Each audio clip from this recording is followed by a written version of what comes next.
우리가 잘 알다시피 올해 2020년은 아주 경험하지 못한 특이한 한 해를 우리가 보내고 있습니다.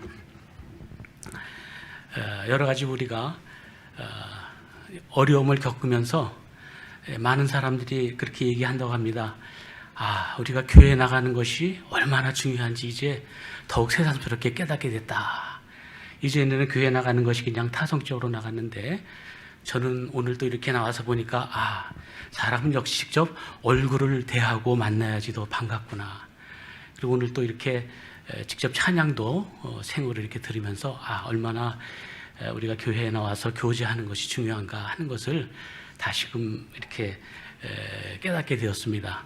앞으로 우리가 자유롭게 이렇게 예배를 드릴 수 있는 그날 우리가 기대하면서 목사님께서 오늘 2020년 마지막 주일인데 설교를 부탁하셔서 제가 부탁받고 이 마지막 주간에 제가 무슨 말씀을 드려야 되나 이렇게 생각을 하다가 하나님을 경외하는 삶에 대해서 한번 우리가 나눠보면 좋겠다 하는 그런 생각을 했습니다.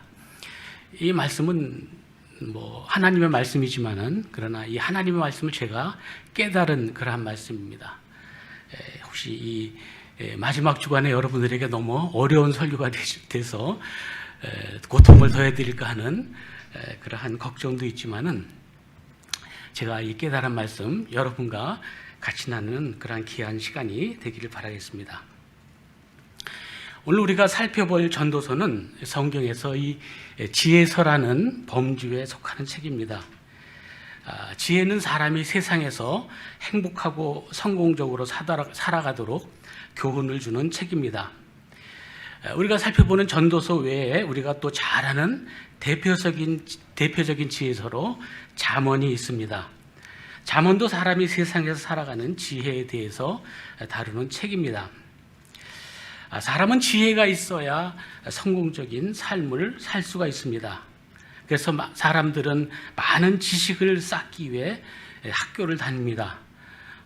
중고등학교, 대학뿐 아니라 지금 막 석사, 박사까지 그렇게 공부를 해서 많은 지식을 쌓습니다. 다 더 성공적인 삶을 살기 위해서일 겁니다. 그리고 또 다양한 지식을 얻기 위해서 여행도 다니고 또 남이 체험하지 못한 다양한 경험들을 이렇게 하기도 합니다. 이것은 다 더 나은 삶을 살기 위한 지혜를 얻기 위해서일 것입니다. 그런데 우리가 사회에서 살다 보면은 이러한 지식보다도 인간관계가 더 성공적이다고 느낄 때가 이렇게 있습니다. 그래서 사람들은 인맥을 대단히 중요하게 여깁니다. 여기에서 나오는 것이 이 부정적인 의미가 아닌 긍정적인 의미에서의 처세술 같은 것입니다. 어떨 때는 그 시시비비를 잘 가리는 명석한 두뇌보다도 사람과 공감대를 형성하는 능력이 이 사회에서 더 영향력을 발휘하기도 합니다. 그래서 지금은 사람의 어떤 능력을 측정할 때 이전에는 지능지수, IQ를 이렇게 쟀습니다. 그러나 지금 IQ보다도 사회성 지수, SQ 또는 감성지수, EQ를 더 중요시하게 생각하는 세대가 되었습니다. 근데 우리가 보는 성경의 지혜에서는 지혜보다 하나님을 경외하는 것이 더 중요하다고 말합니다. 우리가 잘 아는 잠언 1장 7절에 보게 되면은 여호와를 경외하는 것이 지식의 근본이다 이렇게 말을 하고 있습니다. 여기서 근본이라고 하는 말은 여러 가지 의미로 우리가 생각을 해볼 수가 있는데 첫 번째는 시작이라고 하는 뜻입니다. 영어로 beginning이라고 하는 뜻이겠죠. 여호와를 경외하는 것이 지혜의 출발이 된다, 시작이 된다라는 그런 의미를 가질 수가 있겠습니다. 또 이 근본이라고 하는 말은 처음이다, 영어로 하면 first가 된다. 여호와를 경외하는 것이 지혜에서 가장 으뜸되는 것이다, 가장 최고되는 것이다, 그런 의미를 가질 수가 있겠습니다. 또 오늘 우리 개역 성경처럼 이 여호와를 경외하는 것이 근원, 오리진이 된다 이렇게도 해석할 수가 있습니다. 여호와를 경외하는 그것에서부터 모든 세상의 지혜들이 샘솟듯이 솟아나온다 하는 그러한 의미를 가집니다. 하여튼 이러한 어떤 의미를 가진지 간에 여호와를 경외하는 것이 지식이나 지혜보다 더 중요하고 더 우선된다고 성경은 말씀을 하고 있습니다. 그리고 우리가 오늘 볼 전도서 제일 마지막에 나오는 12장 12, 13절에 보게 되면은 이 전도서의 결론의 말씀이 나오고 있는데 이런 말씀입니다. 내 아들아, 또 이것들로부터 경계를 받으라. 많은 책들을 읽는 것은 끝이 없고 많이 공부하는 것은 몸을 피곤하게 하느니라. 일의 결국을 다 들었으니 하나님을 경외하고 그의 명령들을 지킬지어다. 이것이 모든 사람의 본분이니라 하십니다. 지혜서에서 지혜에 대한 말씀을 쭉 하다가 책 읽고 공부하는 것은 끝없이 피곤한 일이다. 그렇게 말씀하시면서 결국은 하나님을 경외하는 것이 가장 본분되는 것이다. 무엇보다 하나님을 경외하라. 이렇게 전도서에서는 그 결론의 말씀을 하고 있는 것입니다. 이 잠언이나 전도서나 세상을 사는 데 있어서 지혜도 필요하지만은 그러나 그보다 더 우선되는 것이 하나님을 경외하는 것이다. 그렇게 말씀을 하고 있습니다.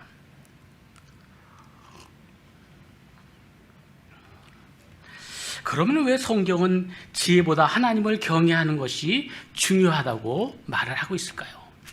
그래서 저는 오늘 두 가지 질문을 가지고 이 본문을 살펴보려고 합니다.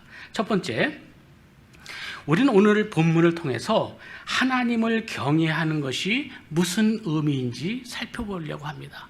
하나님을 경외한다는 것이 도대체 어떤 의미를 가지고 있는가? 두 번째는 하나님을 경외하는 사람의 삶은 어떤지에 대해서 두 번째로 살펴보겠습니다. 오늘 본문을 두 개를 읽었는데요.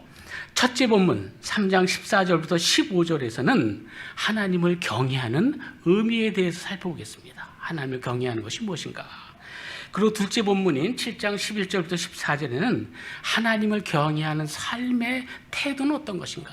하나님을 경외하는 사람들은 어떠한 태도를 가지고 사는 것인가? 이러한 태도에 대해서 살펴보려고 합니다. 먼저 첫 번째 본문을 살펴보도록 하겠습니다. 3장 14절을 보게 되면은 이런 말씀이 나옵니다. 하나님께서 행하시는 모든 것은 영원히 있을 것이라 그 위에 더할 수도 없고 그것에서 덜할 수도 없나니 하나님이 이같이 행하심은 사람들이 그의 앞에서 경외하려 하심인 줄 내가 알았도다. 이렇게 말씀을 하고 있습니다. 하나님이 행하신 일은 영원합니다. 여기서 영원하다는 것은 하나님이 하신 일은 중간에 바뀌거나 교정되지 않고 그대로 지속된다는 말입니다. 하나님이 하신 일은 처음부터 끝까지 완벽하여 결코 변함이 없습니다. 우리가 만일 상상하기에 만일 하나님이 실수를 하신다면 어떤 결과가 나올까요? 하나님께서 나중에 미안해 I'm sorry 내가 실수했어 라고 말씀하시면서 우리에게 사과를 한다면 과연 우리는 그 하나님을 신뢰할 수 있겠습니까? 따라서 하나님이 하신 일에는 결코 실수가 없는 것입니다.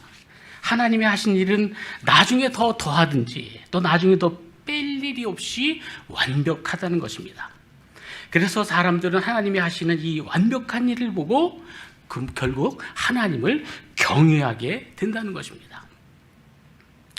우리가 이집트에 갔을 때 그 피라미드를 보고 도대체 이것을 어떻게 만든 것이야 하고 압도당하고 경외감을 가지듯이 여기서 이 경외한다는 것은 하나님의 일이 너무나도 완전해서 압도감을 가지고 그대로 받아들이는 태도를 가리켜서 경외라고 말하는 것입니다. 원래 경외라고 하는 것은 하나님께 두려움이나 무서움 같은 감정을 가지는 것입니다. 그러나 여기서 말씀하신 하나님이 하시는 영원한 일에 압도당해 그대로 받아들이는 절대 순종의 태도를 우리가 경외라고 얘기를 할 수가 있습니다. 우리가 또 15절을 이렇게 보게 되면요, 이제 있는 것이 옛적에 있었고 장래에 있을 것도 옛적에 있었나니 하나님이 이미 지난 것을 다시 찾으시니라 그랬습니다. 여기서 이제 본문이 어렵기 때문에 번역이 조금 애매합니다. 하나님은 이미 지난 것을 다시 찾으시니라 이렇게 번역이 됐는데 원문대로 이렇게 번역을 하면은 하나님은 사람이 찾는 것을 찾으시니라.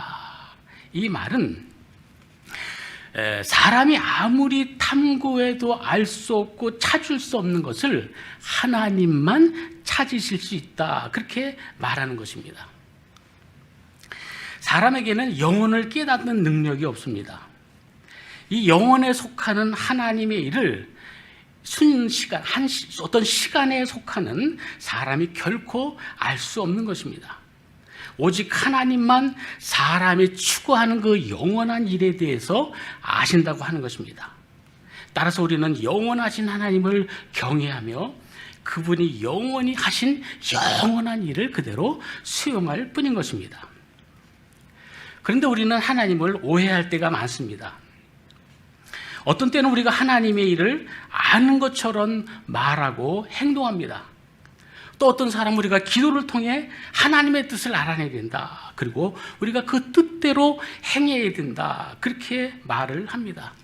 어찌 보면 일견 옳은 말처럼 봅니다. 그러나 우리는 결코 하나님의 뜻을 알아낼 수가 없습니다. 영원에 속하신 하나님을 어떤 순간에 속한 사람이 결코 알 수가 없는 것입니다. 한때 하나님의 보호자를 움직이는 기도라는 책이 유행했던 적이 있습니다. 우리가 기도를 통해서 하나님의 보호자를 흔들고 하나님의 뜻까지 바꿀 수 있다고 그렇게 주장하는 것입니다. 우리가 열심히 기도하면은 하나님까지 움직일 수 있다. 그리고 우리가 그 뜻까지 바꿀 수 있다. 이렇게 주장하는 것은 하나님을 전혀 모르고 하는 행동입니다. 이것은 믿음의 기도가 아닙니다. 이것은 자기 욕심의 극대화에 빠질 뿐입니다.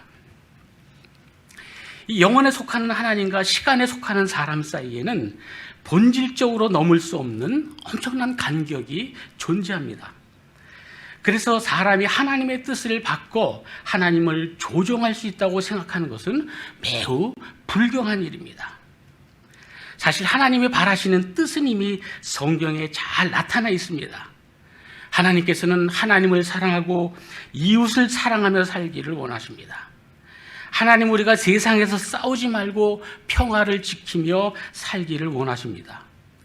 또 하나님은 이 세상에서 불의나 불법을 행하지 말고 정의와 공의를 실행하며 살기를 원하십니다.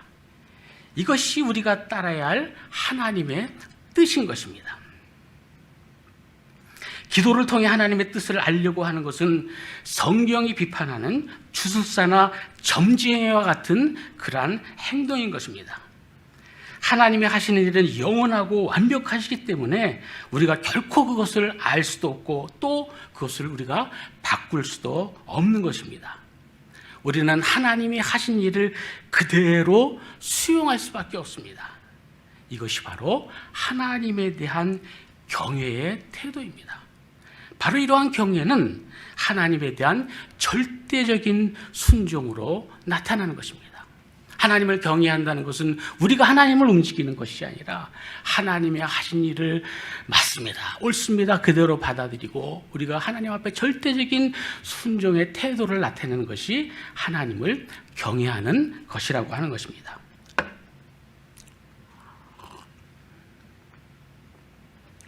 이제 두 번째 본문을 통해서 우리가 하나님을 경외하는 삶의 태도에 대해서 한번 보도록 하겠습니다.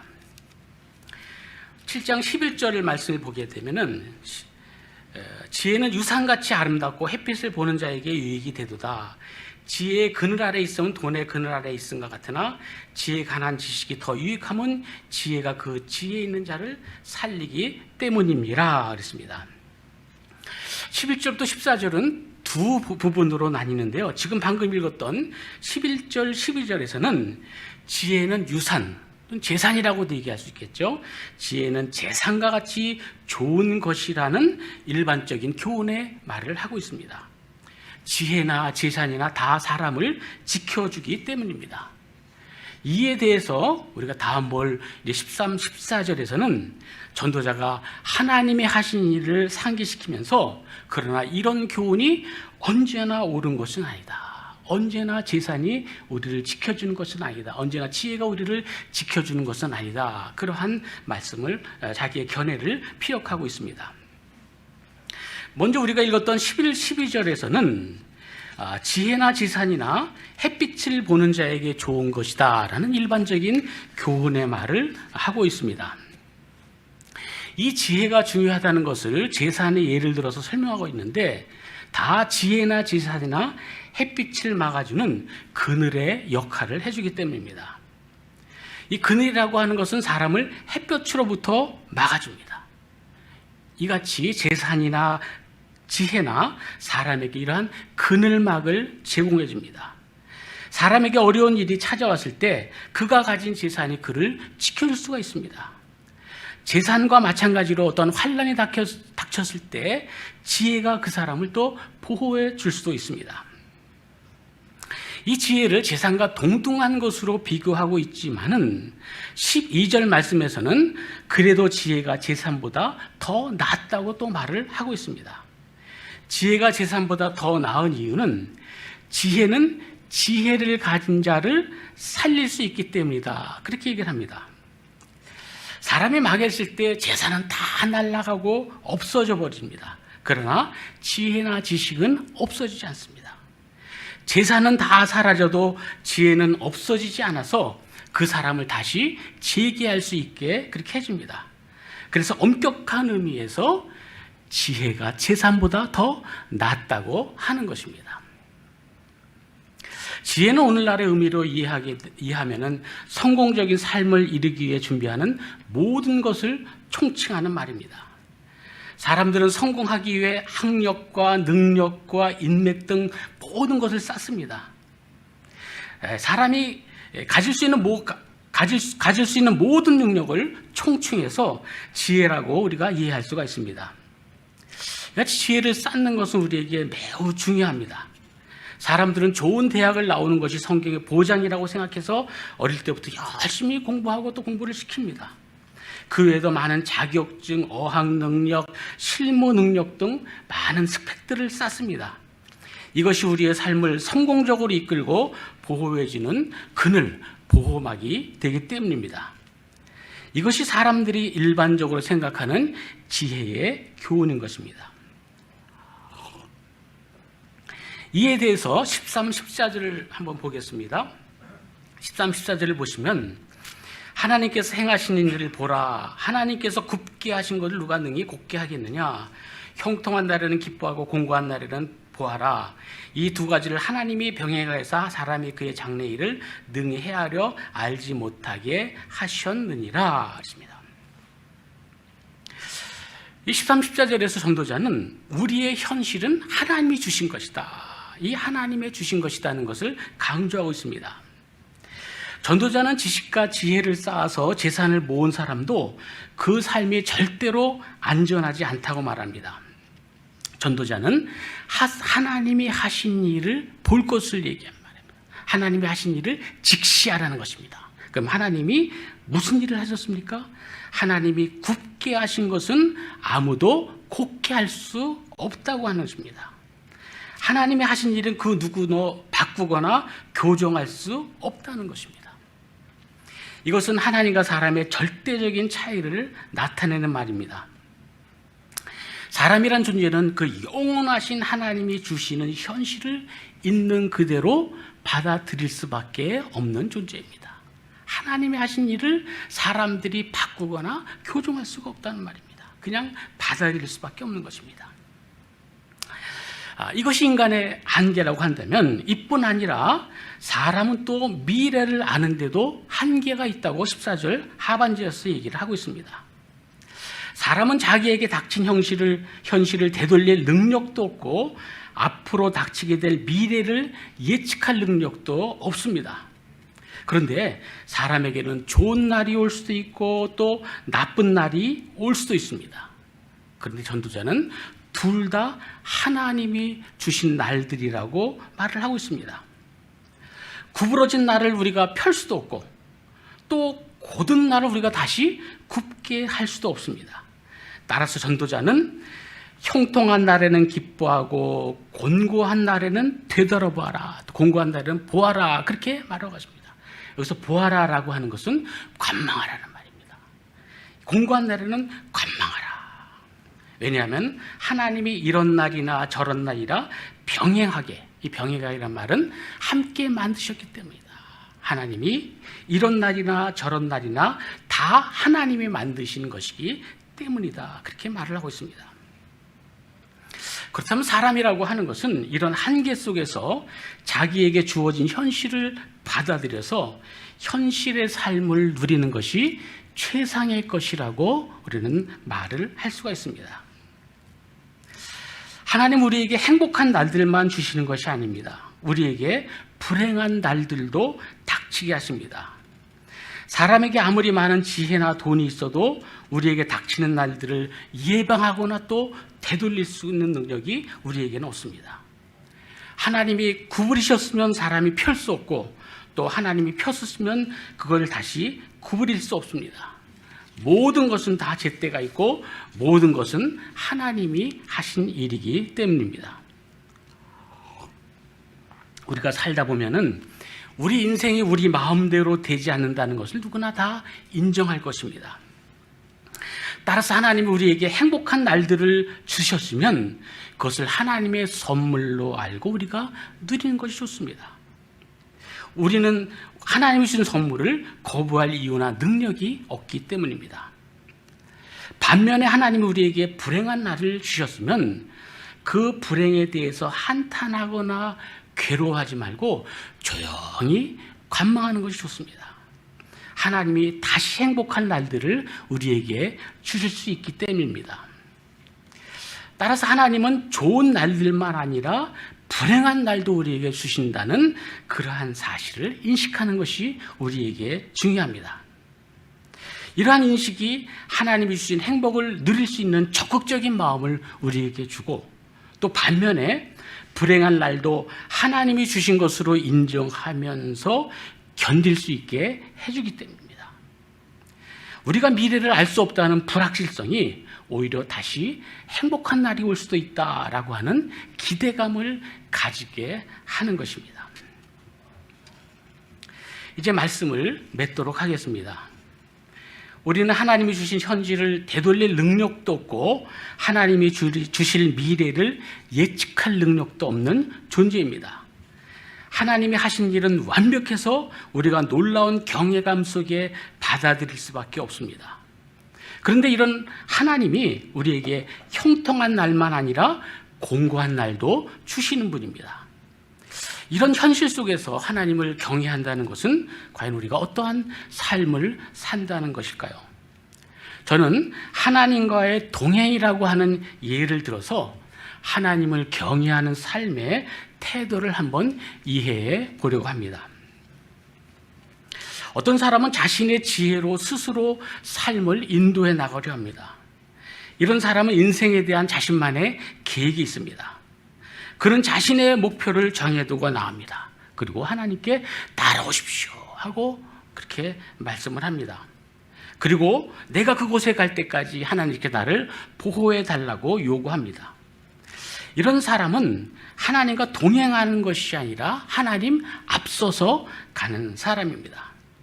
이런 사람은 하나님을 좋게 말하면 경호원처럼, 나쁘게 말하면 종처럼 생각하는 사람입니다. 그런데 이런 사람이 어떨 때 기도를 더 열심히 합니다. 그러나 그 기도는 자신의 뜻과 계획을 이루어 달라고 하는 것입니다. 만일 원하는 대로 이루어지지 않으면 하나님이 자신을 버렸다고 막 불평과 원망을 합니다. 그가 하나님을 통해서 자신의 욕심을 이루려고 했기 때문입니다. 또 반대로 어떤 사람은 하나님의 인도하심을 굳건히 믿는다고 하면서 아무 일도 안 합니다. 하나님을 저 멀리 쫓아가면서 어차피 하나님이 다 아시고 하나님이 어차피 다 인도하실 텐데 나는 그냥 따라가기만 된다고 하면서 자신의 일을 방임하고 아무 일도 안 합니다. 이런 사람은 자기 일에 아주 무책임한 사람입니다. 우리의 삶은 우리가 살고 누리는 것이지 하나님이 대신 사시는 것이 아니기 때문입니다. 하나님과 동행한다는 것은 하나님과 앞서가면서 자신의 욕심을 이루는 것도 아니고 하나님께 모든 것을 맡기고 뒤처져서 무책임한 삶을 사는 것도 아닙니다. 하나님과 동행하는 것은 우리에게 주어진 모든 현실을 하나님이 주신 것으로 믿는 것입니다. 우리는 우리에게 주어진 현실을 되돌릴 수 없습니다. 하나님이 구부리셨다면 우리가 다시 그것을 펼 수가 없습니다. 그리고 우리가 미래를 예측해서 우리 마음대로 청사진을 그릴 수도 없습니다. 우리에게 미래를 알 수 있는 예지의 능력이 없기 때문입니다. 하나님과 동행한다는 것은 어쩌면 수시로 하나님의 인도를 받는 것이라고 말을 할 수가 있습니다. 내가 혹시 하나님으로부터 벗어나지는 않았는지 수시로 점검하는 태도입니다. 우리 생각대로 되지 않았을 때 우리는 하나님의 인도를 수시로 인지해야 합니다. 우리의 현실은 하나님이 주신 것이기 때문입니다. 우리에게 주어진 현실을 묵묵히 거리면서 어려움이 닥칠 때마다 하나님께 막 원망하기보다 맞습니다. 하나님이 옳으십니다. 제 생각이 짧았습니다. 제 욕심이 지나쳤던 것 같습니다. 제 생각이 악했습니다. 라고 고백하면서 수시로 자신의 생각을 교정하는 것이 하나님과 동행하는 그러한 삶의 태도인 것입니다. 그래서 우리는 순간마다 우리 뜻대로 이루어 주십시오 라는 기도를 드리는 것이 아니라 우리가 하나님의 뜻에 맞춰 살게 해주십시오.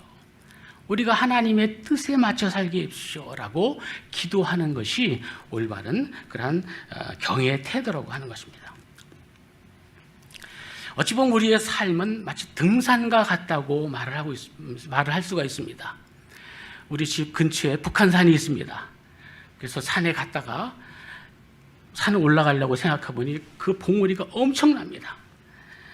저 멀리 있는 정상을 보면은 갈 길이 멀어서 까마득하고 암담합니다. 그래서 가기도 전에 그냥 포기할 때가 많습니다. 다음에 올라가자. 그렇습니다. 그러나 등산을 잘하는 사람들은 이렇게 얘기를 합니다. 우리가 한 걸음 한 걸음 그냥 앞만 보고 꾸준히 걷다 보면은 어느덧 정상에 도달한다는 것입니다. 이렇게 마찬가지로 오늘 우리에게 주어진 하루의 삶을 한 발짝 한 발짝 걷듯이 최선을 다해 사는 것이 하나님을 경외하는 삶의 태도입니다. 알지도 못하는 미래를 계획하여 헛되게 살지도 말고 미래의 불안에 사로잡혀 현실을 낭비하지도 말고 오늘 우리에게 주어진 현실을 최선을 다해 한 발짝 한 발짝 성실하게 사는 것, 이것이 하나님과 동행하는 삶의 태도인 것입니다. 결론적으로 하나님을 경외하는 삶이라는 것은 알지 못하는 미래에 대해서 헛꿈도 꾸지 말고 하나님의 주신 현실에 대해서 원망하지도 말고 하나님이 주신 현실 속에서 한 걸음 한 걸음 성실하게 사는 것입니다. 하나님에 대해서 앞서가지도 말고 하나님에 대해서 뒤처지도 말고 한 걸음 한 걸음 하나님과 동행하면서 수시로 하나님의 뜻에 맞춰 사는 것이 바로 하나님을 경외하는 삶의 태도인 것입니다. 우리 모두 새해에는 이렇게 하나님을 경외하고 순종하면서 하나님과 동행하는 삶을 성실히 사는 삶을 우리 모두가 사시기를 바라면서 이 말씀을 살펴보았습니다. 한번 기도하겠습니다.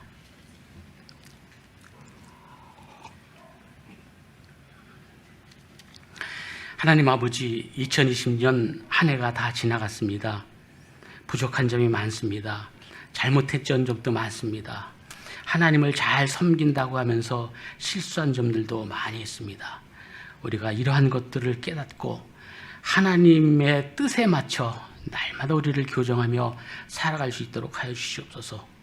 이 새해에는 하나님을 경외하며 하나님과 동행하며 참 하나님의 뜻에 맞춰 성실하게 한 걸음 한 걸음을 내디디며 사는 우리가 될 수 있도록 인도하여 주시고, 그러한 삶을 통해서 연말에는 우리가 생각지도 못한 곳에 도달했구나, 우리가 하나님께서 인도해 주셨구나 하는 그러한 기쁨의 고백들을 할 수 있도록 주께서 한 사람 한 사람 다 지켜 인도하여 주시옵소서. 우리 주님 예수 그리스도 이름 받들어 기도하옵나이다. 아멘.